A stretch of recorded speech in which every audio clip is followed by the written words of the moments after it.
Class 10th NCERT आज हम पढ़ रहे हैं, ठीक है। इसमें मैंने आपको बता दिया था कि शून्यक, ठीक है, शून्यक किसे कहते हैं। जैसे कोई समीकरण थी उसके लिए शून्यक क्या होंगे, जब वो समीकरण का मान जो है 0 आ जाए और चर का हम मान रख दें, जैसे x = -1 रख दें ax + b में, ax + b में अगर हम x = -1 रख दें और यहाँ 0 आ जाए तो इसका मतलब क्या हो जाएगा। इसका मतलब ये है कि जैसे a और b कोई पूर्णांक है, ठीक है, पूर्णांक है, तो उनके लिए जो x का मान है अगर -1 रखेंगे तो अगर यहाँ 0 आ जा रहा है तो जो -1 है वो इस समीकरण के लिए इस रैखिक समीकरण के लिए शून्यक हो जाएगा, ठीक है, ठीक है। तो -1 ax + b के लिए शून्यक हो जाएगा, ठीक है। अब इसको और अच्छे तरीके से समझ लेते हैं। जैसे px बराबर है कितना, 2x + 3।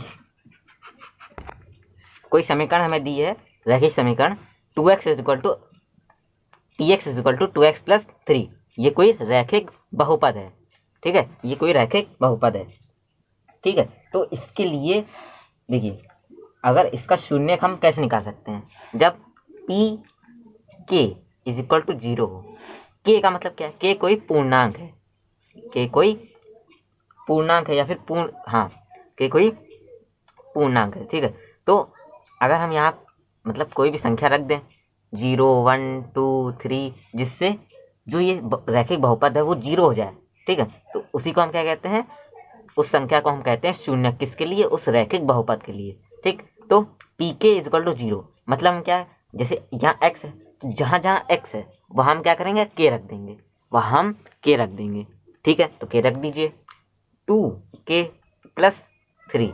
अब = px दिया, px क्या हो गया, 0 हो गया, px क्या हो गया, 0 रख दिया, तो 0 रख दिया हमने, ठीक। अब इसको उधर ले जाएंगे तो 2k = आ जाएगा -3, इससे k = -3/2 आ गया, k = -3/2 आ गया। तो ये उस शून्यक का मान आ गया उस रैखिक बहुपद के लिए, ठीक। अब ये तो मान लीजिए एक एग्जाम्पल था, ठीक। अब देख लेते हैं, ठीक है, देखते हैं।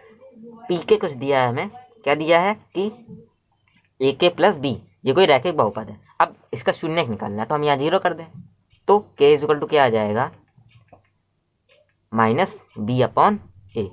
अब जैसे कोई रैखिक बहुपद है, क्या है, ax + b, उसमें ये जो b है ये मैंने क्या बताया था, अचर पद और चर पद होते हैं। देखिए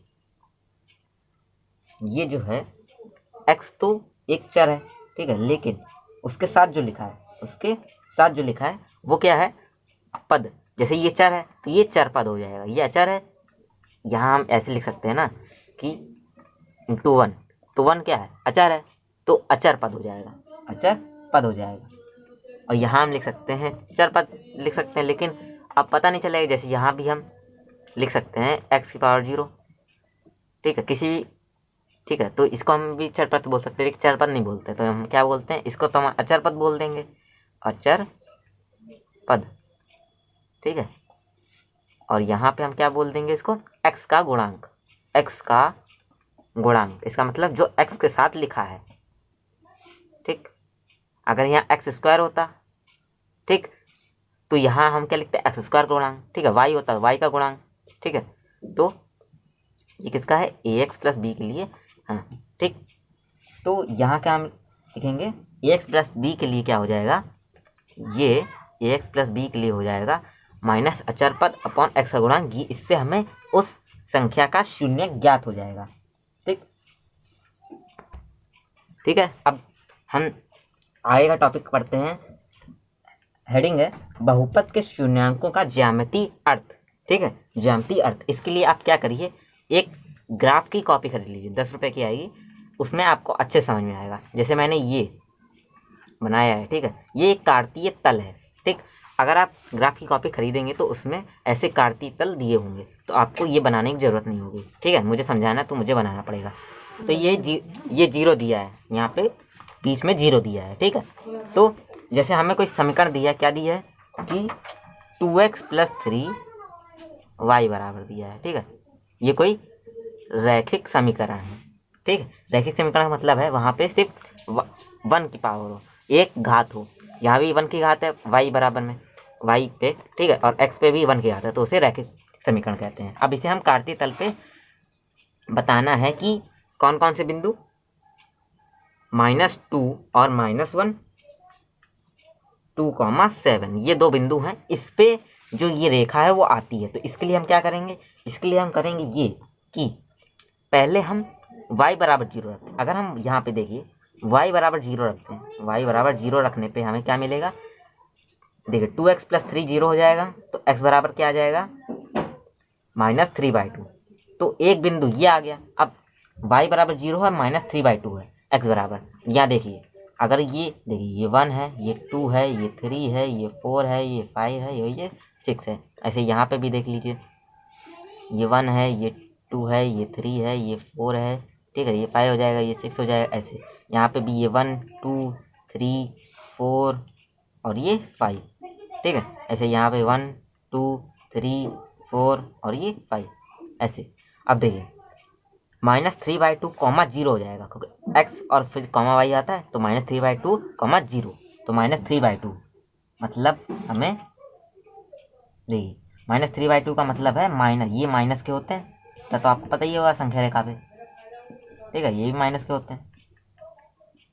तो -3/2 कहाँ पे आएगा, -3/2 हमारा आएगा यहाँ पे, ये देखिए ये जो है वो -3/2,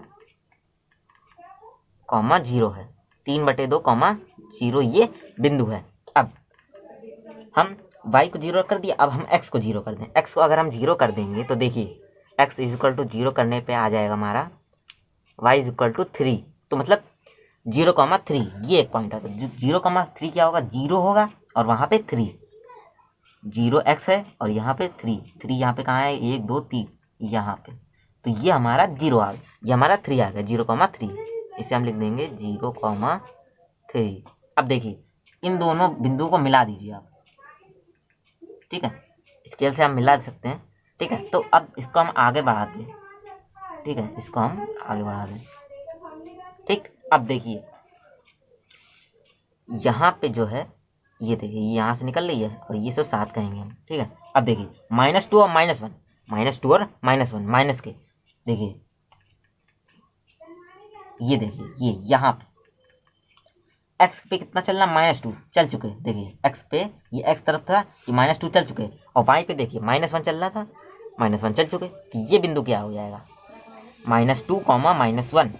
यही हमसे कह रहा था कि इस रैखिक समीकरण के लिए अब बताइए कि जो रेखा है वो इस बिंदु से निकलती है। हमने सिद्ध कर दिया। अब देखिए यहाँ पे 2,7, 2 पे हैं हम, ठीक है, 2 पे हैं हम, और ये देखिए थोड़ी मुड़ गई रेखा, ये ऐसे नहीं जाएगी, या कुछ इस प्रकार जाएगी, ठीक है। आप अगर ग्राफ बनाएंगे स्केल से बिल्कुल सही आएगा, ठीक है। यहाँ मुझे मार्कर से बनाना है तो थोड़ी दिक्कत हो रही है। यहाँ देखिए ये बिल्कुल यहाँ पे आएगा, देखिए यहाँ पे क्या है, x पे कितना है 2 और y पे कितना है 7, तो 7 कहाँ चला जा रहा है, यहाँ पे, तो ये जो बिंदु है वो क्या है 2,7। तो हमने सिद्ध कर दिया कि जो रैखिक समीकरण है उसमें क्या है कि 2,7 पे और -2, -1 पे जो रेखा है वो गुजरती है। अगर आप ग्राफ पेपर बनाएंगे तो आपको अच्छे समझ में आएगा, बना के देखिएगा, बस स्केल की सहायता से करके देखिएगा, आ जाएगा आपको।